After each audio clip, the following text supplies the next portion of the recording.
నమస్కారం గురువుగారు. దేవతల్లి ఎలా ఉన్నారు గురువుగారు? బాగున్నారమ్మా. గురువుగారు, ప్రతి ఒక్కరికి నరదిష్టి అంటే భయపడిపోతున్నారు ఇప్పుడు. నరదిష్టికి నలరాయి అయినా పగిలిపోతుందని ఒక సామెత కూడా ఉంది. నరదిష్టి తగలకుండా ఉండాలంటే ఏం చేయాలి గురువుగారు? మా ఇదే విషయం చాలా ఛానల్లో కూడా నన్ను అడిగారు, చాలా మందికి చెప్పా. చాలామంది ఏం చేస్తారంటే ఈ దిష్టి తాకిన వారికి, దిష్టిగా ఉండేవారికి ఏంటి అని అంటే కనుదిష్టి యంత్రం అని కొన్ని పెడతారు, అవును కొన్ని గురువుగారు. కనుదిష్టి గణపతి యంత్రం అని ఇంకొకటి పెడతారు, ఇంకొంతమంది గుమ్మడికాయలను కడతారు, ఇంకొంతమంది ఎర్రగుడ్డలో పట్టికను వేసేసి కడతారు, ఇంకొంతమంది కలమందను కడతారు.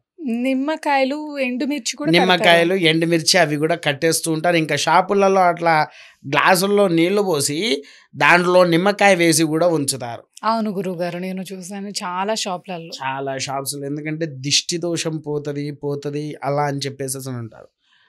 చాలామందికి తెలవని అసలైన నిజం ఏంటంటే తల్లి, అన్నిటికంటే ఎంతో అత్యంత శక్తివంతమైనది ఇది. కాకపోతే ఏంటి అంటే తంత్ర విద్యలో మాత్రమే ఉంటుంది. దీని గురించి మనకి ఏ గ్రంథాల్లో కూడా ఉండదు. పూర్వమైన తంత్ర గ్రంథాల్లో వీటి గురించి విశ్లేషణతో సహా ఉంది. ఏమని అనంటే నరఘోష దిష్టి శత్రు సంహారనాథయుక్తంలో ఉండేటువంటి వారు నీటి ఏనుగు నాడ అని దొరుకుతుంది తల్లి. నాడ అంటే గురువుగారు? నీకు అసలు నీటి ఏనుగు అంటే ఐడియా ఉందారా? లేదు గురువుగారు, ఏనుగు తెలుసు, నీటి ఏనుగు తెలీదు. మీకు ఇంగ్లీష్లో చెప్తే అర్థమవుతుంది అనుకుంటా. దాని పేరు హిపోపొటమస్. విన్నాను. విన్నావా, చూసావా? చూసాను, విన్నాను. ఎలా ఉంటుంది అది? కొంచెం బలంగా ఉంటుంది గురువుగారు. మూతి ఇంత మూత పెద్దగా పెద్దగా ఉంటుంది. ఉండి అవునా? చాలా బలంగా ఉంటుంది, బలంగా ఉంటుంది, పెద్దగా ఉంటుంది. పెద్ద. ఏకంగా ఇక్కడ నుంచి చాలా పెద్దగా ఉంటుంది. నేను జూలో చూసాను అది. అండ్ చాలా ఛానల్స్ లో కూడా చూపిస్తా ఉంటారు కదా, అలా కూడా కదా? చూసాను. నీటి ఏనుగుని చూసాను. అవునా? అయితే ఈ నీటి ఏనుగుకి ప్రతి అమావాస్యకు దాని కాలంలో నుంచి ఒక నాడ అనేటువంటిది బయటపడుతూ ఉంటుంది. ఉమ్. ఆ నాడ ఎప్పుడైతే బయటపడుతుందో, బయటపడ్డాక అది వచ్చేసేసి దొంగచాటుగా తీసుకుంటారు. అది ఉహు. తడిదనంతో ఉన్నప్పుడు. ఎందుకనంటే అవి ముట్టుకొనివ్వదు.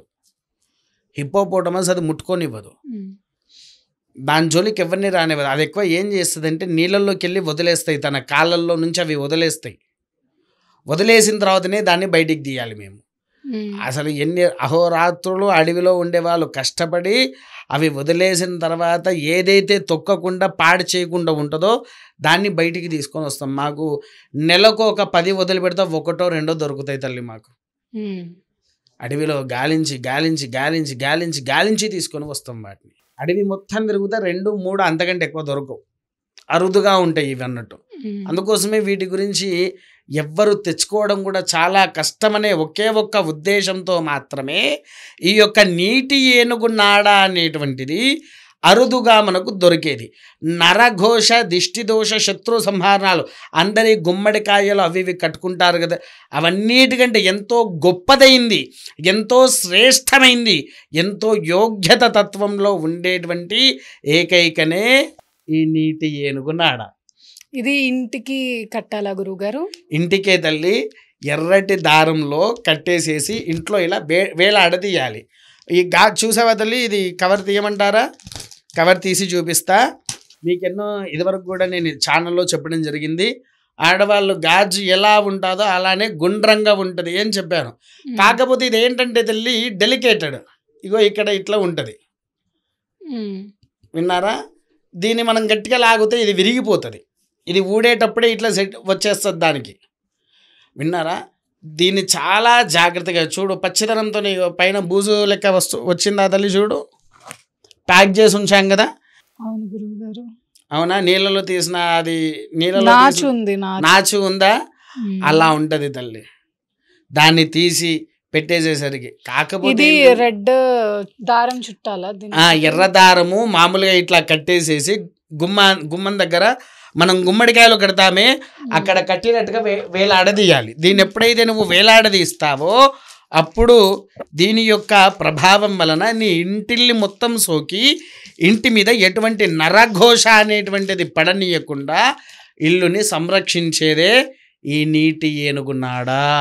ఇంకేం చేయాలి గురువుగారు? ఇదొక్కటి ఆచరిస్తే సరిపోతుంది తల్లి. ఇది ఒకవేళ ఎవరికైనా కావాలనుకుంటే కింద మనం నెంబర్ వేస్తాం కదా తల్లి, ఆ నెంబర్కి ఫోన్ చేసి ఆర్డర్ పెట్టుకునేటి వారికి ఇంటికే కొరియర్ ద్వారా పంపిస్తాము. కొరియర్ ద్వారా పంపించేటప్పుడు ఏంటంటే ఒకవేళ దూరపు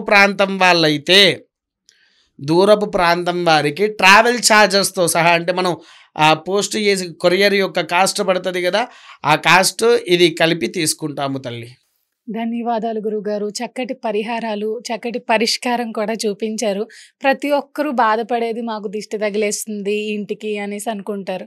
ప్రతి ఒక్కరికి ఒక మంచి సలహా, సూచనలు తెలియజేసినందుకు నమస్కారం గురువుగారు. మహాదేవ.